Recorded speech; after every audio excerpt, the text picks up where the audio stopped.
மாநகராட்சி நடுநிலைப்பள்ளி சந்தப்பட்டையில் ஆங்கில ஆசிரியராக பணிபுரிகிறேன். மொழி ஆசிரியர் அப்படின்றனால கதை கூறி பாடம் எடுக்கும்போது பசங்களோட கவனத்தை ஈர்க்கலாம் அப்படின்ட்டு நிறைய கதைகள் சொல்லியிருக்கேன். ஆனால் இப்படி கதைகள் சொல்லல டயட்டில் இருந்த அந்த மிஸ்டர் டேவிட் சார் சில சஜஷன் எனக்கு கொடுத்தாங்க. B school app and tell a world of stories. So இந்த 2 ஆப்புமே ஸ்டோரி டெல்லிங்கில் ரொம்ப யூஸ்ஃபுல்லாக இருந்துச்சு. ஸோ அந்த பி ஸ்கூல் ஆப்பில் கதை இருக்கும். கதைகளை மாணவர்கள் படித்ததுக்கப்புறம் கீழே கொஷின்ஸ் இருக்கும். ஸோ அந்த கொஷினுக்கு பதில் சொல்லையில் மாணவர்கள் எந்த அளவுக்கு அந்த கதையை படித்து உள்வாங்கியிருக்காங்க, புரிஞ்சுக்கிட்டாங்க அப்படின்றது தெரிஞ்சிச்சு. ஸோ கதையை படித்ததோடு இல்லாமல் அதில் காம்ப்ளிகேட் பண்ணையில் இன்னும் யூஸ்ஃபுல்லாக இருந்துச்சு. அதுக்கப்புறம் டிஜிட்டல் அப்படின்னு டிஜிட்டல் பேஸில் பார்க்கையில் அந்த ஸ்டோரி பிக்சர் போட்டு அதை நம்ம கனெக்ட் பண்ணி ஸ்டோரி சொல்லையில் இன்னும் எஃபெக்டிவாக இருக்குது. பசங்க இன்ட்ரெஸ்ட்டாக கதை படிக்க ஆரம்பிச்சிட்டாங்க. ஸோ அதனால் அது ஒரு லைவாக போகுது அந்த class. Just normal class room ஓரலாக போகிறத விட காட்டிலும், ஏன்னா வாசிப்பு இயக்கம் சொல்லிட்டு நிறைய கிளாஸ் ரூமில் புக்கு வாசிக்கிறாங்க. வாசிப்பு இயக்கம் புக்கில் நிறையா இருக்குது நமக்கு. அதுவே அந்த டிஜிட்டல் பேஸில் நம்ம ப்ரொஜெக்டரில் பிக்சர் போட்டு அதை கார்லேட் பண்ணி நமக்கு அதை சொல்லுங்கள் அப்படின்னு சொல்லல, அது என்ன சொல்ல வராங்க அப்படின்னு நம்ம சொல்லல, அவங்களோட க்ரியேட்டிவிட்டி டெவலப் ஆகுது. ஸோ அவங்களோட ஆர்வம் எல்லாமே அதிகமாக இருந்துச்சு. ஸோ இன்ட்ரெஸ்ட்டாக வந்த கிளாஸ் வராங்க. So thank you so much sir. நீங்கள் சொன்னீங்க, நானும் அதை இம்ப்ளிமெண்ட் பண்ணி பார்த்தேன். நல்லாவே ஒர்க் அவுட் ஆனது. அந்த பி ஸ்கூல் ஆப் அப்படின்ட்டு பண்ணுற நிறைய எக்ஸசைஸ் அவங்க பண்ணையில் நல்லாவே இருக்குது. ஏன்னா அவங்க பேசிக்கே கொஞ்சம் கஷ்டமாக இருந்துச்சு. குறில் நெடில் வாசிக்கிறது, அதாவது நீங்கள் சொன்ன டெக்னிக்லாம் அவங்க அதை தலையசைச்சு வாசிக்கையில் நல்லாவே இம்ப்ரூவ்மெண்ட் தெரியுது. அதுக்கப்புறம் ஸ்டோரி டெல்லிங், அது பர்சனலாக நான் டெவலப் பண்ணது அப்படின்னா உங்களோட மெத்தடாலஜி ஃபாலோ பண்ணேன். ஸோ இந்த changing in voice and intonation, ஏன்னா நம்ம லெக்சரிங்காக ஒரே மாதிரி பேசும்போது ஸோ அந்த போரிங்காக ஃபீல் பண்ணுவாங்க. ஸோ அந்த சேஞ்சஸ் இருக்கையில் பசங்களோட அட்டென்ஷன் நம்மக்கிட்டேயே இருக்குது. ஸோ அதை நான் நோட் பண்ணேன். ஸோ அது உங்கள்கிட்டேருந்து நான் கற்றுக்கிட்டேன். ஸோ நீங்கள் சொன்ன அந்த ஆப் விஷயம், அந்த B school app and tell, B school ஆப்பில் ஒர்க் அவுட் பண்ணும்போது பசங்க ரொம்ப ஜாலியாக இருக்காங்க. ஸோ அவங்களே எப்போது சிஸ்டம் போய் உட்காந்து எப்போ பி ஸ்கூல் ஆப் பண்ணுவோம் அப்படின்றதுல ரொம்ப ஆர்வமாக இருக்காங்க. அதே மாதிரி டெல்லில் ஸ்டோரி மட்டும் இல்லை, ரைம்ஸ் அந்த மாதிரி நிறையா விஷயங்கள் இருக்குது. ஸோ அதில் எப்படி ஒரு வார்த்தை ப்ரொனவுன்ஸ் பண்ணுற மாதிரி அந்த ப்ரொனன்சியேஷன் அதில் இருக்குது. அதை ரீட் பண்ணி காட்டும் போது பசங்க என்ன கான்ஃபிடென்ட்டாகவே வாசிக்கிறாங்க. So thank you sir, thanks for your suggestion. So இந்த 2 ஆப்புமே யூஸ்ஃபுல்லாக இருக்குது.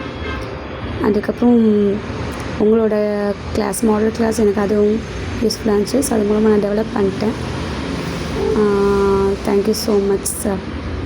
நான் பிக்டோரியலாக பார்க்கையில் பசங்க எந்த அளவுக்கு உள்வாங்கியிருக்காங்க அப்படின்றத லைவ் செஷனாக வீடியோவும் அப்லோட் பண்ணுறேன். Thank you so much sir. வணக்கம் கதை கூறுகள். என் பேர் கேசவச்சரன். நான் போக்காய செய்து கொள்கிறேன். மூணாவி நீண்ட பல், மூணா ஒரு சுண்டலி ஒரு இடத்தில் நிற்காது, இப்போ பார்த்தால் ஓடிட்டே இருக்கும். நெல் மூடில் மட்டும் ஏறி படுத்து குதித்து விளாடும், பாத்திரத்தில் மட்டும் ஏறாது, சமையலுக்கு போகும், நல்ல வாய் முட்டை சாப்பிட்டு பவுரு குண்டாவும் போய் படுத்துட்டு ஒரு நாள் காலை 10 மணி எந்திரிக்கும் போது யாருமே இல்லை, சத்தம் கேட்கலை, பாத்திரம் உணவு எதுவுமே இல்லை. ஒரு வாரம் ஜன்னல் வெளியே எட்டி பார்த்தது, போகும் வெளியே வழி இல்லை. ஒரு வாரம் போனது, கதவு திறக்கும் சத்தம் கேட்டது, திறக்கும் வெளியே பார்த்தோம், புது மனிதர்கள்லாம் வந்திருந்தாங்க, சமைக்க ஆரம்பிச்சிருந்தாங்க. ஆகா என்ன வாசம் சொல்லிட்டு போய் சாப்பிட்டு இப்போ நீண்ட பல்லு எதுவுமே தெரியுது, பல்லு நீட்டிக்கு இருந்துச்சு. அந்த பல்லு போய் கரண்டி பக்கமும் நல்லா தெரிஞ்சிச்சு. இப்போ போய் சாப்பிட்டுக்கிறதுக்கு அப்புறம் அந்த எடி குண்டாகி நீண்ட பல் மறந்து போயிட்டது. அப்புறம் நெல் முட்டையில் ஏறி குதித்து ஆடும். நன்றி.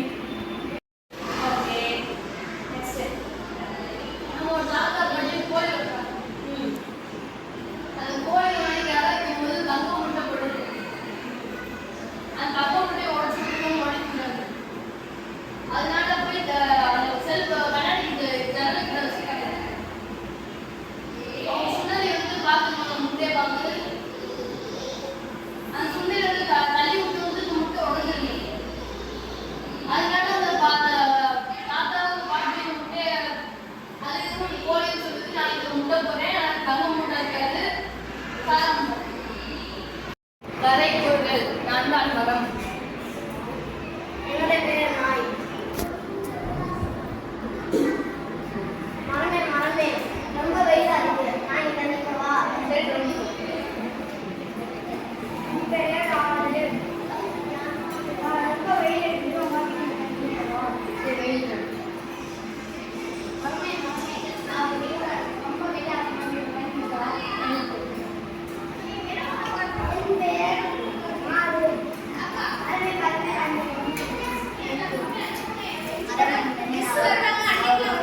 say the story. So what's the name of the story?